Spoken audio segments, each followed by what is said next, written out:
Hello everyone, welcome to Chem Analysis. In this topic, I will mainly solve some previous year CSR net questions on epoxide ring opening.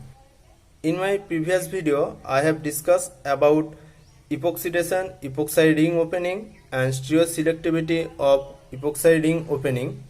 So if you have not watched that video, then please watch it. You will gain some knowledge of epoxidation and stereoselectivity of epoxide ring opening. The link of that lecture is attached in the description box of this video, so please watch it. Now let's solve some questions on epoxide ring opening. Now this question was asked in December 2015 for 4 marks. From the given sequence, we have to identify the correct structure of A and B. Now from the first reaction, we can see it was given sodium hydride and it is a base. It will abstract the acidic proton from OH and it will make it O minus. That O minus can attack at the CCl bond to eliminate this chloride, or it can attack at this epoxide ring to open up this epoxide, and which subsequently attack at this CCl bond to eliminate this chloride. Now let's see what is happening in these two cases. Both two cases is possible. After proton abstraction, O minus will be formed.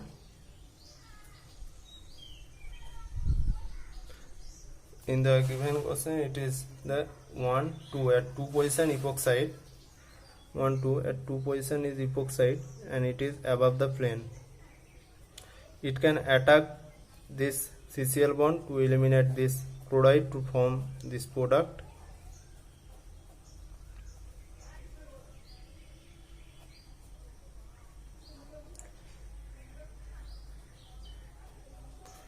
Or subsequently it can attack at this epoxide to open up this epoxide ring to give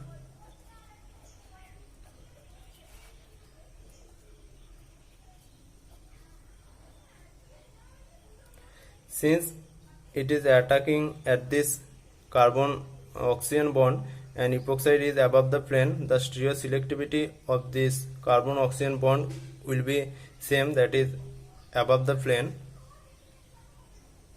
It will be O minus. Since it is attacking here and epoxide is opening in this orientation, it will be above the plane and there will be CH2Cl. Now since there is no proton source in the reaction medium, it is only given as sodium hydride, so no protonation of this O minus will happen and this can be stabilized by attacking at the CCl bond to eliminate the Cl minus, and the final product will be like this.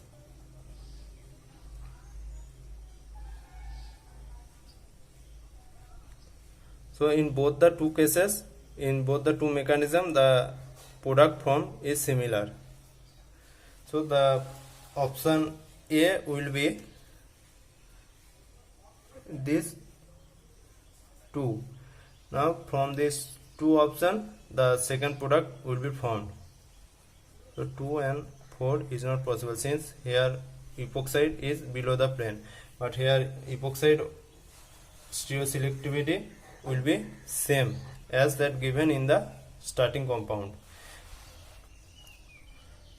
Now in the second step, the epoxide is treated with a nucleophile. Since it is not in acidic condition, so the epoxide ring opening will happen from the less hindered side. So the amine will attack at the less hindered side to open up this epoxide ring. If it is performed in presence of acid, then this epoxide ring will open in this orientation and the attack of the nucleophile will happen at the more substituted carbocation. But it is not in acidic condition, so nucleophile will attack at the less hindered side in SN2 fashion. So the final product will be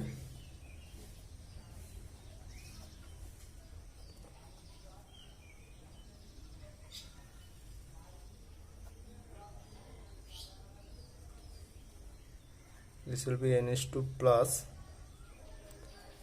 and this will be O minus. O minus can abstract a NH proton and will be neutralized to OH, and the NH2 will become NH. So the final product will be this, where the OH will be at the second carbon from the oxygen, and at the terminal there will be amine. So from between 1 and 3 we can say that B is this compound, and option number 3 is the correct answer. Is it okay? So let's go to the next question. From the question we can see that the epoxide ring will open by this Gilman reagent. Here this can be nucleophile, or this vinyl group can be nucleophile. Now the question is, which group among the two will migrate to open up this epoxide ring? Now to solve this question we have to know some rule that is known as Green-Davis-Mingus rule. This rule tells about the reactivity of alkenes as nucleophile. Now if you are given two nucleophiles among which one contains even number of carbon atom, another contains odd number of carbon atom, then the reactivity of the alkenes as a nucleophile will be greater for even carbon atom than the odd carbon atom. Now on the other case, if you are given a open chain olefin and a closed chain olefin, then the open chain olefin will be more reactive than the closed chain olefin. Now you can see in this example that this open chain olefin is more reactive than the cyclic benzene, and this even number of carbon atom olefin is more reactive than the odd number of carbon atom olefin. Now in the given reaction we can see this is open chain and this is cyclic.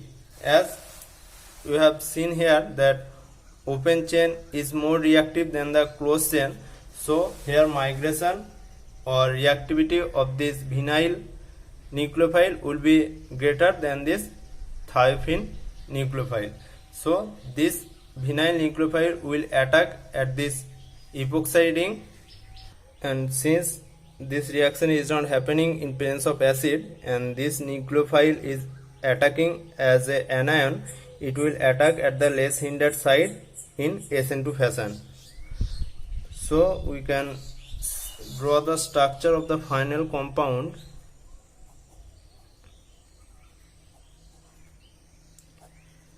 The vinyl anion will attack here and it will open up this epoxide ring.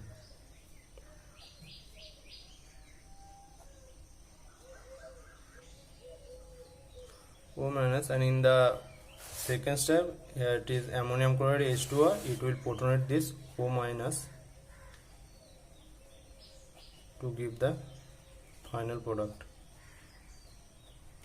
So we can see that option number D is the correct answer. It is a very easy question. We just have to know the reactivity of these two nucleophiles, and for this we have to know this rule, that is Green-Davis-Mingus rule. Is it okay? Now let's go to the last question of this discussion. This is also a very easy question. It was also asked for 4 marks. This is given a epoxide of trans-decalin system, and you have to open up this epoxide by this nucleophile. If you draw it in chair form, we can see that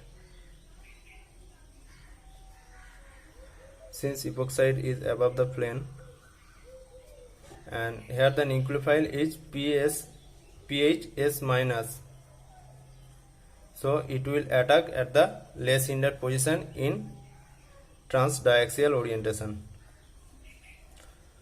Since attack of here, it will open the ring in transdiaxial orientation, but if it attacks here, the opening will be equatorial, so this attack will not be favorable, and the nucleophile will attack at this position to open this epoxy ring.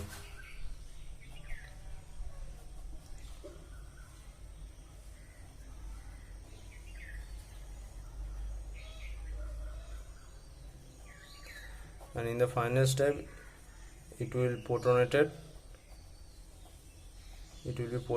by water.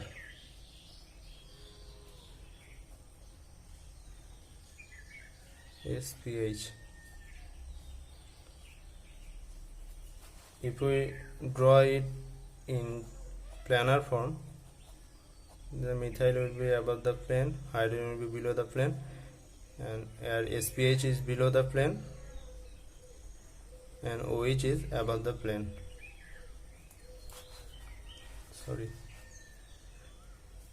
Here the methyl is above the plane, hydrogen is below the plane, and SPH is at 1 to 3 carbon and below the plane, 1 to 3 carbon below the plane, and at the adjacent position OH is above the plane, So the correct structure of the compound is like this, and from the given option we can see that option number B is the correct answer. So that's all for this lecture. If you like it, please share it, and please subscribe to my channel. Thank you.